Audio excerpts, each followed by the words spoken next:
आरोग्यम कार्यक्रम के सभी श्रोताओं को ध्वनि मित्र पांडुरंग पुराणिक का नमस्कार। श्रोताओं, आज इस कार्यक्रम में हमारे साथ हैं फिजिशियन और मधुमेह विशेषज्ञ डॉक्टर नीरज खन्ना। डॉक्टर साहब, बहुत बहुत स्वागत है आपका इस कार्यक्रम में। शुक्रिया, आपने हमको ये अवसर दिया कि मैं अपने प्यारे श्रोताओं के साथ रूबरू हूँ, कुछ सेहत से संबंधित बातचीत करूँ, इसके लिए हृदय से आभार। डॉक्टर साहब, देखते हैं पहला फोन किस श्रोता ने किया है। हेलो, नमस्कार, आरोग्यम कार्यक्रम में स्वागत है आपका। कौन बोल रहे हैं? हम वेद प्रकाश श्रीवास्तव बोल रहे हैं, मऊ जनपद से। अच्छा, वेद प्रकाश जी, हमारे साथ डॉक्टर नीरज खन्ना जी हैं। आपको क्या पूछना है, पूछिए। अच्छा डॉक्टर साहब, प्रणाम। जी प्रणाम प्रणाम वेद प्रकाश जी। डॉक्टर साहब, हम करीब 10 बरस से शुगर के मरीज हैं। जी जी। और परहेज भी करते हैं, दवा भी खाते हैं, लेकिन कभी कभी डाउन हो जाता है, कभी कभी बढ़ जाता है। एक और जांच जो होता है उसको क्या बोलते हैं, हीमोग्लोबिन HbA1c जिसको बोलते हैं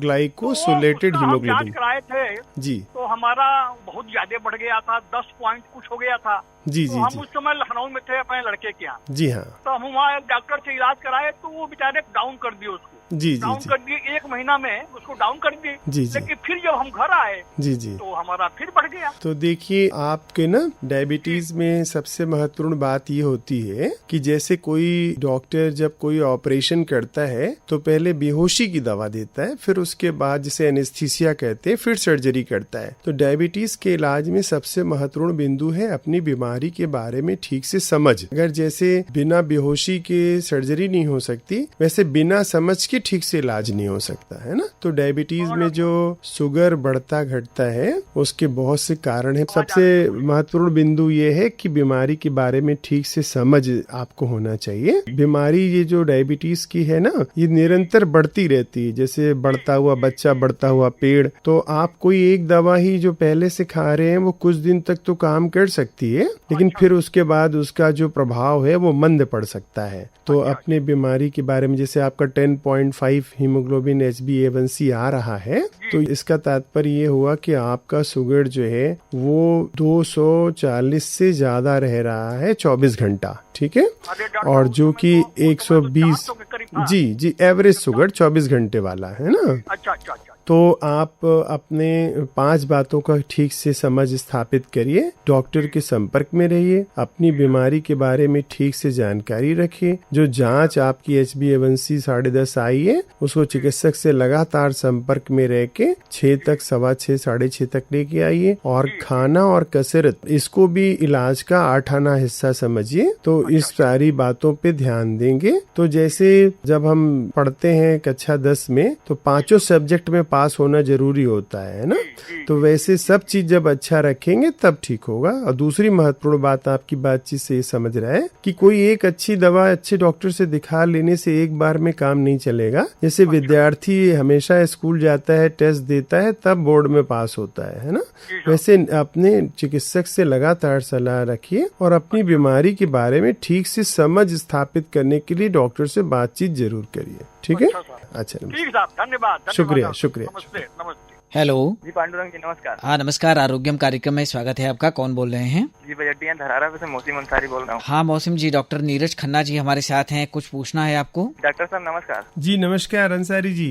हम ये कह रहे डॉक्टर साहब कि हम लोग रात में अगर एक जगह बैठते हैं तो वहाँ पे मच्छर ऐसा काटता है, तो खुल जाने से कोई बीमारी तो नहीं बनती है ना? बहुत बढ़िया बात आपने पूछी है। मच्छर काटने से तो आजकल आपको पता है कि डेंगू, मलेरिया और दूसरे वायरल बुखार हो सकते हैं। तो ये तो बहुत गंभीर विषय है। अगर आप मच्छर काटने को केवल जो मच्छर काटने से दाने, लाले ही आ जाती, खुजली होती है, वही एक बीमारी नहीं है। आप डेंगू, मलेरिया और दूसरे वायरल बीमारी के बारे में सचेत हो जाएं। तो आपकी परिस्थितियों में सबसे अच्छा तरीका ये है कि आप जो है ना मच्छरदानी लगा के सोया करिए। हमारे देश में ये मच्छरों वाला मौसम चल रहा है, तो जो आप क्रीम लगाते हैं, ये सारी चीजों का असर बहुत ज्यादा देर तक नहीं रहता है। जब आप गहरी नींद में सो जाते हैं तो मच्छर आराम से काटते हैं। तो आप पूरी बांह के कपड़े पहनिए, शर्ट है ना, नीचे तक पूरा पैजामा पहनिए, और जहां आप रहते हैं ना वहां के आसपास देखिए मच्छर क्यों आते हैं उस विषय पे भी ध्यान देना होगा ना। आसपास के गंदगी रहता है, नहीं तो आप अगर गंदगी से मच्छर आ रहा है तो आप सब लोग मिलजुल के पहले सफाई करिए। मच्छर काटने से होने वाला मलेरिया, डेंगू जानलेवा भी हो सकता है। तो इसको हल्के ढंग में नहीं, आप केवल चकत्ते पे स्थिर मत होइए कि चकत्ता और लाली खुजली, आप जो उससे जानलेवा गंभीर बीमारी होती है उनके प्रति सचेत रहिए। और जैसा कि कहा जाता है कि कहीं भरा हुआ पानी है तो उसको साफ करिए। मच्छर के अंडे जो है पानी में रहते हैं, इसलिए उसमें मिट्टी का तेल डाल के उसको ठीक रखिए। कूलर में पानी मत भरिए। तो ये बातें केवल बताने और सुनने लायक नहीं है, इनका पालन करिए आप। ठीक है,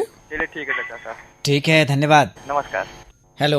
हेलो। हाँ नमस्कार, आरोग्यम कार्यक्रम में स्वागत है। कौन बोल रहे हैं? सर नमस्कार। डॉक्टर नीरज खन्ना जी हमारे साथ हैं। शिवपुर से असगर अली बोल रहे हैं सर। असगर अली जी, बहुत बहुत स्वागत है आपका।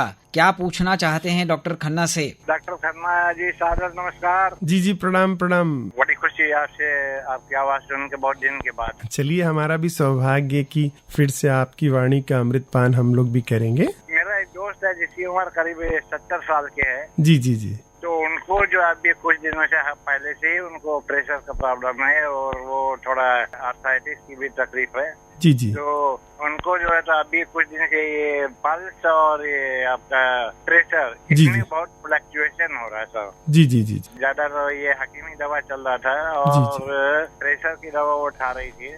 जी जी जी। तो उसको खाने से ये रिजल्ट मिला कि उनका प्रेशर तो डाउन हो जाता है लेकिन पल्स जो है बढ़ जाता था। तो पल्स चला जाता था 90, 92, 98 तक, 102 तक गया है। ठीक, पहली बात तो ये कि पल्स जो नापी जा रही है वो किसी चिकित्सक के द्वारा नापी जा रही है कि मशीन के द्वारा नापी जा रही है ना? जो हमारे पास मॉनिटर है उसकी वो मॉनिटर को लगाने का तरीका भी बहुत महत्वपूर्ण है। जब मॉनिटर लगाएं तो अपने बाएं हाथ की इंडेक्स फिंगर पे लगाएं, पहली उंगली जिसे कहते हैं, और पूरा रिस्ट मॉनिटर है। अच्छा, रिस्ट मॉनिटर है। तो जब कोई डिजिटल इंस्ट्रूमेंट यूज करें तो उसका लगाने का तरीका स्पष्ट होना चाहिए। नंबर 2 कि जब लगाएं तो आसपास कोई मोबाइल का डाटा या वाईफाई ये ऑन नहीं होना चाहिए क्योंकि उनके रेडिएशन से भी फर्क पड़ता है। नंबर 2, और जो पल्स बढ़ जाता है उसके लिए और 1-2 कारण होते हैं, जैसे स्ट्रेस हार्मोन ज्यादा बनना, हाइपरथायराइडिज्म यानी कि थायराइड हार्मोन की गड़बड़ी होना, या कभी कभी PSVT जिसे हम लोग कहते हैं पैराक्सियल सुप्रा वेंट्रिकुलर टैकीकार्डिया, अर्थात हृदय की धड़कन अलग से भी बढ़ जाती है ना, वो बीमारी होती है। तो कुल मिला के ये बात सामने आ रही है कि इसको अपने मन से समझने का प्रयास ना करें, है ना। ये कोई साधारण बात नहीं है कि पंखा हमारा धीमा क्यों हो जाता है ये हम समझ लें, पल्स हमारी तेज क्यों हो जाती है हम समझ लें। चिकित्सक के पास जाएंगे तो कम से कम 4-5 बड़े कारण होते हैं। एक तो हृदय रोग की अलग से बीमारी, नंबर 2 थायराइड की बीमारी, नंबर 3 तनाव की बीमारी, नंबर 4 कि पेशेंट को अगर कोई और भी अन्य बीमारी हो सकती है, कोई इन्फेक्शन हो सकता है या कोई दूसरी अन्य गंभीर बीमारी होती है तो उसका भी असर हृदय की धड़कन पे पड़ता है। ठीक है, तो ठीक से निदान कराने के लिए अपनी समझ से ना चल के किसी अच्छे योग्य चिकित्सक से सलाह लेके जांच कराना। वहाँ वो जो डॉक्टर अपनी उंगलियों रख के जो नाड़ी की जांच करता है वो ज्यादा प्रभावी हो सकती है, हमारा यही मानना है। ठीक है, ये जो डिजिटल अपरेटस होते हैं इनसे केवल आइडिया लगता है लेकिन कंफर्मेशन नहीं होता है। नाड़ी पकड़ने से तो दिल की धड़कन का गिनती हम तो कर लेते हैं जहाँ तक हमारा ख्याल है। नहीं, वो आप कर लें वो अलग विषय है, लेकिन करने के बाद उसको पक्का करना, जैसे आप परीक्षा हाल में लिखते हैं अपनी बात से तो अच्छा लिखते हैं लेकिन वो उत्तर कितना बढ़िया है इसको पक्का तो परीक्षक करता है ना। हर परीक्षार्थी अपने हिसाब से अच्छा लिखता है, बेस्ट लिखता है, लेकिन परीक्षक बताता है कि वो क्या है। तो चिकित्सक की सलाह यहाँ बहुत लाजमी है। उनको एक चीज और है डॉक्टर साहब, आप फिजिशियन इसलिए बता रहे हैं। जी जी, उनको यूरिनल प्रॉब्लम भी बहुत है। वो जब आएंगे तो हम लोग सारी चीजों की परीक्षा करेंगे। एक चिकित्सक का धर्म होता है कि वो पूरे बॉडी की परीक्षा करे, तो हम परीक्षा भी करेंगे और सुनेंगे भी और आपको मार्गदर्शन भी करेंगे। ठीक है, बहुत बहुत धन्यवाद। चलिए, धन्यवाद। हेलो। हेलो। हाँ नमस्कार, आरोग्यम कार्यक्रम में स्वागत है। कौन बोल रहे हैं? जी आलमगीर अंसारी बोल रहे हैं, बनारस पुरवा गढ़ी से। हाँ आलमगीर जी, डॉक्टर नीरज खन्ना जी हमारे साथ हैं। आपको क्या पूछना है, पूछिए। जी डॉक्टर साहब को मेरा नमस्कार और आदाब दोनों। जी जी नमस्कार भैया, आपको भी हमारी तरफ से बहुत बहुत आशीर्वाद, शुभकामनाएं। खूब आनंद से रहें, स्वस्थ रहें, प्रसन्न रहें। हमारा देखिए 3 सवाल है कि मतलब जो डेंगू जो है अगर जैसे फैलता है तो उसका क्या कारण है। जी। दूसरा सवाल ये है कि मतलब कि कोई व्यक्ति अगर जैसे कि डिप्रेशन में अगर जा रहा है तो उसका शुरुआती लक्षण मतलब कैसे डॉक्टर साहब पता चले। वाह, आप तो बड़े अच्छे अच्छे प्रश्न पूछ रहे हैं। आप पहले तो आपको आपके अच्छे प्रश्नों के लिए हृदय से बहुत बहुत धन्यवाद। आपके इन प्रश्नों से जनता बहुत जागरूक हो रही है, बहुत बढ़िया। तीसरा प्रश्न? जी तीसरा प्रश्न हमारा ये है कि मतलब कि हम ये जानते हैं मतलब कि जब जो है कि नदी का पानी जो है कि जब बढ़ता है उसके बाद जब वो धीरे धीरे घटने लगता है तो सुनते हैं कि मतलब डेंगू उस समय बहुत तेजी के साथ फैलता है। जी जी जी। बाढ़ आने के बाद? जी जी जी। बाढ़ आने के बाद पानी जो है कि मच्छर जो भी जितने भी सारे मच्छर होते हैं जी पानी में वो मतलब रहते हैं तो फिर वो आकर आपके शरीर पे बैठेंगे, काटेंगे। जी जी जी जी। ऐसा देखिए, ये मौसम जो नमी वाला भी है, धूप भी है, गर्मी भी है, तो ऐसे मौसम में बहुत से नए नए वायरस फैलते हैं। तो वायरस फैलने के लिए 3 इम्पोर्टेंट चीजें होती हैं: नमी होना, धूप होना और उमस होना। ठीक है, तो इस मौसम में तीनों है तो ऐसे वायरस उत्पन्न होते हैं।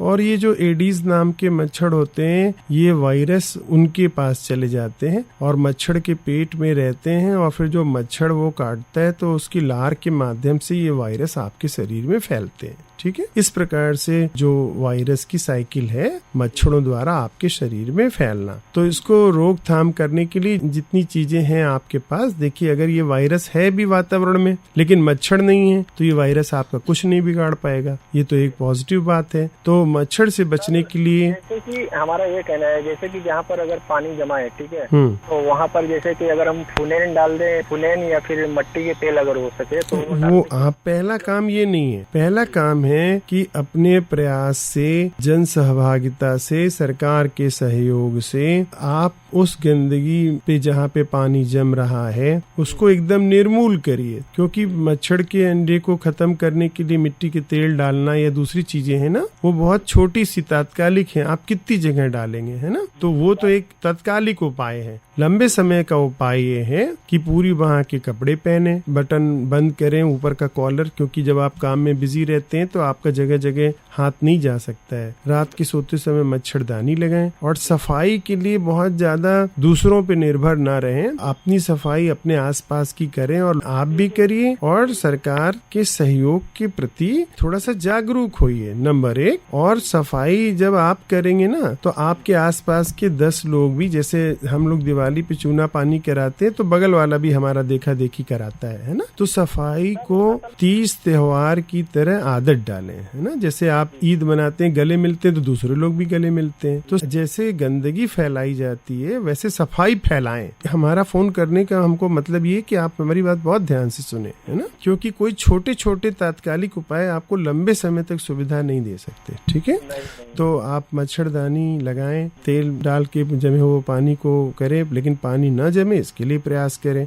आप जब लोगों से मिलते जुलते हैं तो सफाई की बातें करें। जिन चीजों को आप अपनी बातचीत में शामिल करेंगे वही बातें हमारे समाज का कल्चर बनेंगी, वही हमारे समाज का व्यवहार बनेगा। ठीक है, तो वो करें। असल में सर जो है कि हमारे ग्रामीण इलाकों में जैसे जहाँ पर मतलब कि घास भूसा ज्यादा रहता है तो मच्छर उसमें भी रहता है जी, तो वो मिलके आप स्प्रे करा सकते हैं वहाँ पे, सरकार को सूचना देके, और फॉगिंग करा सकते हैं और उन चीजों को कुछ अपने प्रयास से हटा सकते हैं। एक तो ये उपाय है। दूसरा, आपने डिप्रेशन वाली बात पूछी कि किसी व्यक्ति को शुरुआती डिप्रेशन है तो कैसे जानेंगे, है ना। तो जब किसी व्यक्ति को शुरुआती डिप्रेशन होता है तो उसका पहला लक्षण ये होता है कि उसका जो अपने ऊपर आत्मविश्वास है वो कम होता है ना। वो कहता है कि ये जो काम वो पहले कर लेता था उसके प्रति अब बोलता है कि अब उससे नहीं होगा। ठीक है।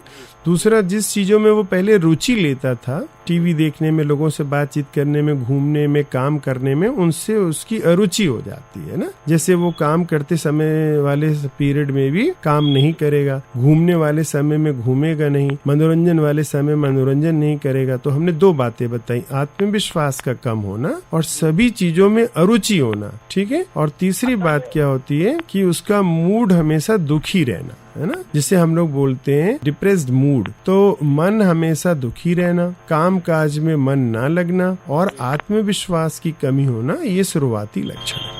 और हम ये भी देखे जहाँ तक बहुत लोगों को, अगर जैसे जो दो चार दोस्तों से जो बातचीत भी रखते थे समस्या के कारण की वजह से, मतलब कि वो एकदम अकेले तनहा। हाँ, तो वो लोनलीनेस, अकेलापन पसंद करना, ये इसका शुरुआती लक्षण होता है। और नींद का डिस्टर्बेंस होना, ये भूख प्यास में रुचि कम ज्यादा होना। तो ऐसी जब अवस्था आप लगातार 15 दिन से ज्यादा किसी के अंदर देखें तो अपने प्रयास से उसको ले जाके किसी डॉक्टर को जरूर दिखा दे। ये यहाँ पे अन्य बीमारियों की तरह यहाँ पे भी ये बात लागू होती है कि जितना समय आप टालेंगे उतना ज्यादा ये बीमारी गंभीर होगी। और उदासी की बीमारी भी बड़ी गंभीर बीमारी, इसे समझिए कैंसर की ही तरह इसको भी समझिए। अगर शुरुआत में ध्यान नहीं दिया तो ये उदासी की बीमारी बढ़ के इंसान को सुसाइड करने तक ले जाती है। इसलिए 15 दिन से ज्यादा अगर ये लक्षण किसी में दिखाई दे रहे हैं तो तत्काल चिकित्सक को दिखाना चाहिए। इसको उसका स्वभाव व्यवहार समझ के ज्यादा समझाने की कोशिश मत करिए। एक्चुअली हमारे देश में समझाने बुझाने में, उसका व्यवहार समझ के, स्वभाव समझ के बहुत टाइम बर्बाद कर देते हैं, फिर उसके बाद ऊपरी झड़वाने में टाइम बर्बाद कर देते हैं। ये बात तो काफी लोग ऊपरी फसाद के चक्कर में बहुत, हाँ, और उसका स्वभाव समझ के उसको बहुत समझाना शुरू कर देते हैं। तो समझाना नहीं है, झड़वाना नहीं है, ऊपरी नहीं समझना है, सहसाया नहीं समझना है, भूत प्रेत नहीं समझना है। 15 दिन से ज्यादा लक्षण है, डॉक्टर की सलाह लेंगे। जितनी जल्दी दिखाएंगे उतनी जल्दी ठीक होंगे। और इसको भी एक बीमारी समझना है, ना कि स्वभाव समझना है। एक बात हमको ये पूछना, इसका जो है कि उपचार होता है तो मतलब कि इसमें दवाई बहुत लंबे चलते हैं? नहीं, जितना विलम्ब करेंगे उतना देर तक खाना पड़ेगा, जितनी जल्दी दिखाएंगे उतना जल्दी खत्म हो। ठीक है, बहुत धन्यवाद। धन्यवाद। हेलो। हाँ, पांडे भैया नमस्ते। हाँ नमस्कार, आरोग्यम कार्यक्रम में स्वागत है। कौन बोल रहे हैं? जी, मैं आदित्य नारायण पांडे गोरखपुर से बोल रहा हूँ। हाँ जी, स्वागत है। डॉक्टर नीरज खन्ना जी हमारे साथ हैं, क्या पूछना है पूछिए। जी सर, नींद की कमी है, नींद नहीं आती भरपूर। वाह वाह वाह वाह, बहुत $1 मिलियन का प्रश्न आपने किया कि नींद नहीं आती आपको अच्छे से। तो क्या होता है, नींद चलाता हूँ। क्या चलाते हैं आप? साइकिल लेके ज्यादा चलता हूँ, मतलब मेहनत करता हूँ। अपनी दिनचर्या साइकिल से निपटा लेता हूँ नजदीक में। तो कोई अन्य बीमारी तो नहीं रहती है आपको? नहीं, कोई सर बात अभी नहीं है, चेक करा है इधर। कोई दवा नहीं खाते हैं? कोई नशा, पान बीड़ी सिगरेट तंबाकू? नहीं, कुछ नशा वगैरह कुछ नहीं करते हैं, लेकिन दांत में थोड़ा दर्द था तो दर्द की दवा लिए थे उधर। तो नींद आपको कितने दिन से नहीं आ रही है? जैसे मतलब आती है, लेकिन इधर एक आध हफ्ता से थोड़ा कम आ रही है, इससे मतलब। ठीक है, तो देखिए आप ऐसा काम किया कीजिए, जो साधारण बातें हम बता रहे हैं आपको, रात को सोने से पहले जो है थोड़ी देर के लिए आप वॉक कर लिया कीजिए रोज माथे में, खाना खाने से पहले। ठीक है, और माथे पे प्रतिदिन तेल लगाया करिए। और दिन भर में जितने काम आप करते हैं उसकी शाम तक समीक्षा कर लीजिए। अगर कोई काम आपका जरूरी अगर छूट जाएगा तो वो भी आपको सोने नहीं देगा। किसी के तो है दिक्कत सर। हाँ, किसी के साथ आपने अगर मन मुटाव रखा है, अगर आपसे कोई जना दुखी हुआ है तो इस वजह से भी नींद नहीं आएगी। किसी का अगर रुपया पैसा आपने बहुत दिन से नहीं लिया है, वो अगर आपसे तगादा नहीं भी करेगा तो भी आपको नींद नहीं आएगी। और अपने बाल बच्चे और परिवार वालों के साथ अगर आपने ठीक से बातचीत नहीं किया है, सबको संतुष्ट नहीं किया है, तो भी नींद नहीं आएगी। इसके अतिरिक्त अगर आपने सोने से पहले बहुत देर तक लाइट जला के रखा है और तुरंत सोने चले जाएंगे, तो सोने से पहले थोड़ी देर हमारे कमरे में या सोने वाली जगह पे थोड़ा अंधेरा होना चाहिए। और सोने से पहले हमको थोड़ी देर कुछ पढ़ने की आदत डालना चाहिए। और बहुत पेट भर के भोजन नहीं करना चाहिए, ठीक है। और भोजन करने के 2 घंटे बाद सोना चाहिए। ये साधारण बातें हैं लेकिन बहुत जरूरी है, ठीक है सर जी। गर्म दूध मतलब रात में? हाँ, दूध, हल्दी वाला दूध लेना ये एक अच्छी बात है, लेकिन जो हमने भावनात्मक पहलू बताए हैं उन पे जरूर ध्यान दीजिएगा। हाँ, तो वो 4-5 चीजें ध्यान रखना है। अपना रोज का काम अगर आप अधूरा छोड़ने की आदत डालेंगे तो भी आपको नींद नहीं आएगी और आपको कारण नहीं समझ में आएगा। ठीक है, ठीक, चलिए, बहुत धन्यवाद।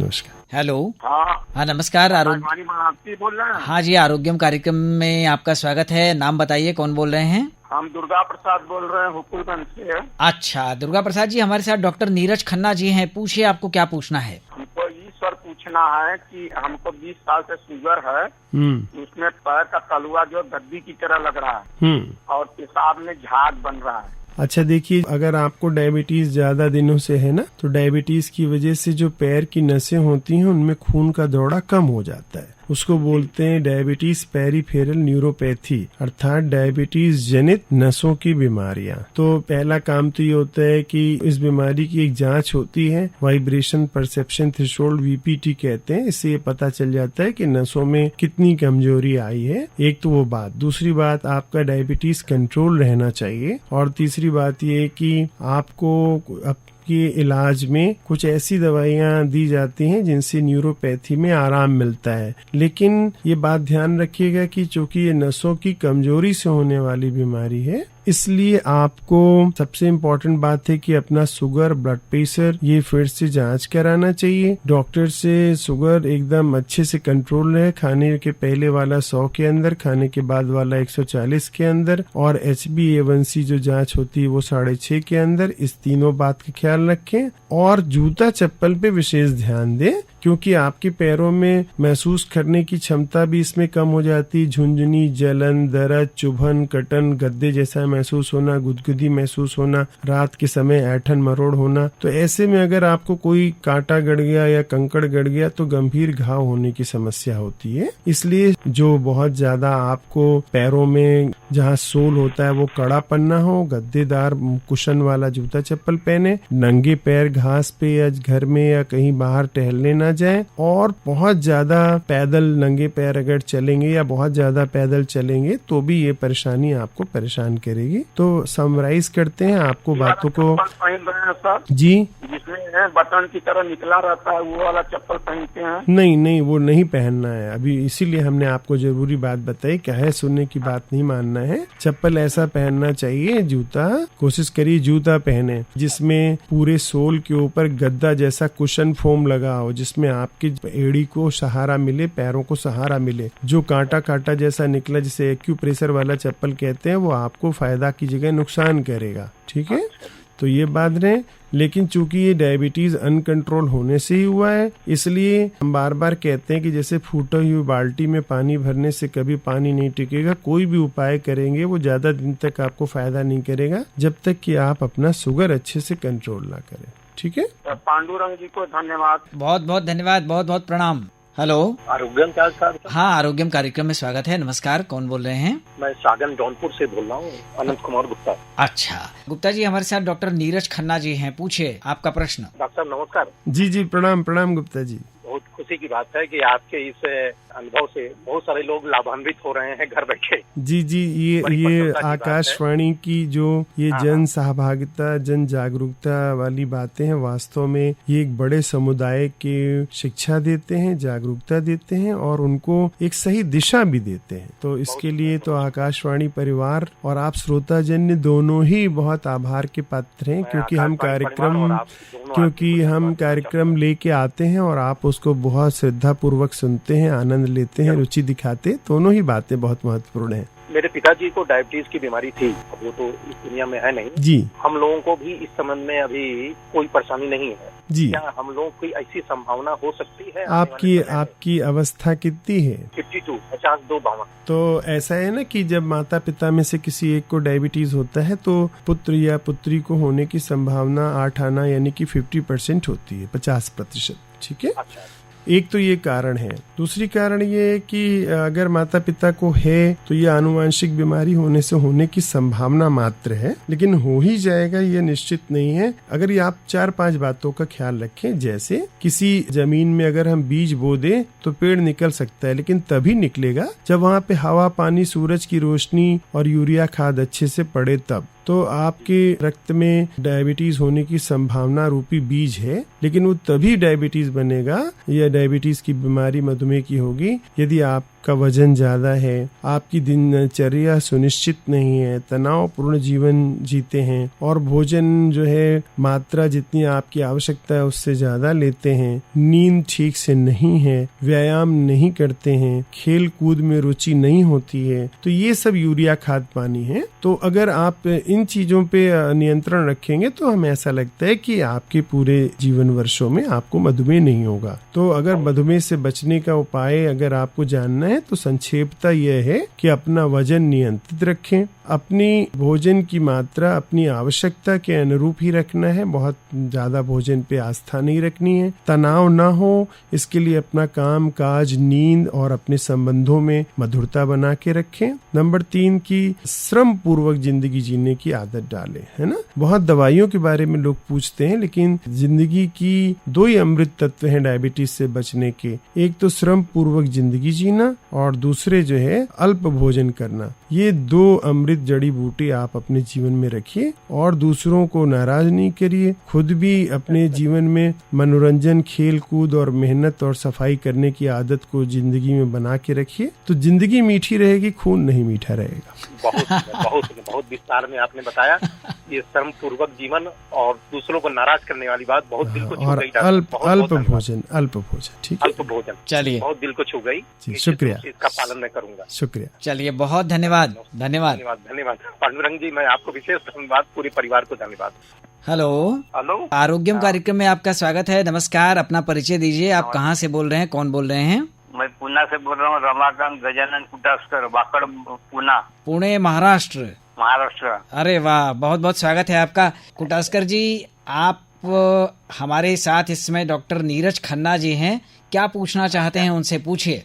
ठीक है, अभी तबीयत तो ठीक है जी। आप ठीक है, मधुमेह से पीड़ित हैं आप? हाँ। तो आपके मधुमेह की वर्तमान में स्थिति क्या है, डॉक्टर साहब को बताइए, और क्या और मन में आपकी बातें हैं, डॉक्टर साहब से पूछिए। जी प्रणाम।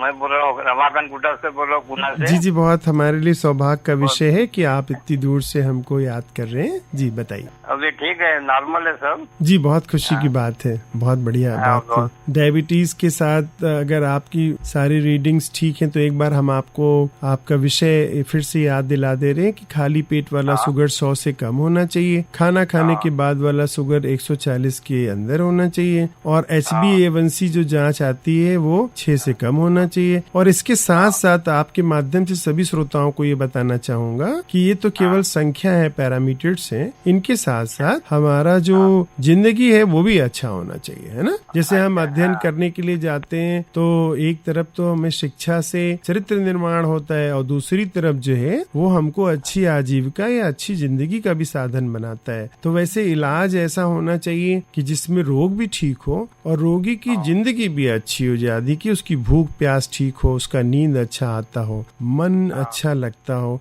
सुख शांति हो, काम धाम कर सके, धर्म कर्म कर सके। अगर ये कुल मिला के ये भी अच्छा है तब समझिएगा कि आपका रोग अच्छा है। ठीक है, ठीक है, सब बराबर ठीक है, मेरी तबियत अच्छी है। जी चलिए, बहुत बहुत प्रणाम आपको, आप हमारे इस कार्यक्रम में इतनी दूर से शामिल हुए, आपका आशीर्वाद हम लोग को प्राप्त हुआ, इसके लिए बाबा भोलेनाथ, माँ अन्नपूर्णा से हम आपकी अच्छी सेहत, आपके अच्छे आरोग्य और अच्छी जिंदगी की कामना करते हैं। ठीक, प्रणाम, धन्यवाद। ठीक है, बहुत बहुत धन्यवाद। नमस्कार। डॉक्टर नीरज खन्ना जी, बहुत ही सटीक सलाह श्रोताओं को मिली है। हम श्रोताओं से विदा लें इससे पहले हम आपकी पसंद का एक गाना जरूर सुनना चाहेंगे, क्योंकि आप गुनगुनाते भी हैं, तो आप गुनगुना कर बताइए। आप सभी लोगों के पास जब मैं बहुत दिन से नहीं आ पा रहा था कोविड की वजह से, तो मेरे मन में क्या चल रहा था वही मैं गा के बताना चाहता। स्वागत। जी करता है उड़ कर आऊं, सामने बैठूं और दोहराऊं, सामने बैठूं और दोहराऊं, तुम जो हमारे मीत न होते, गीत ये मेरे गीत न होते, हंस के जो तुम यूं रंग न भरते, गीत ये मेरे गीत न होते, तुम जो हमारे। वाह। अब हम आपसे विदा लें इससे पहले डॉक्टर नीरज खन्ना जी को ढेर सारा धन्यवाद दे देते हैं। अगले सप्ताह एक नए विषय के साथ, एक नए विशेषज्ञ के साथ आरोग्यम कार्यक्रम में हम फिर हाजिर होंगे। तब तक के लिए ध्वनि मित्र पांडुरंग पुराणिक को दीजिए अनुमति। नमस्कार। नमस्कार।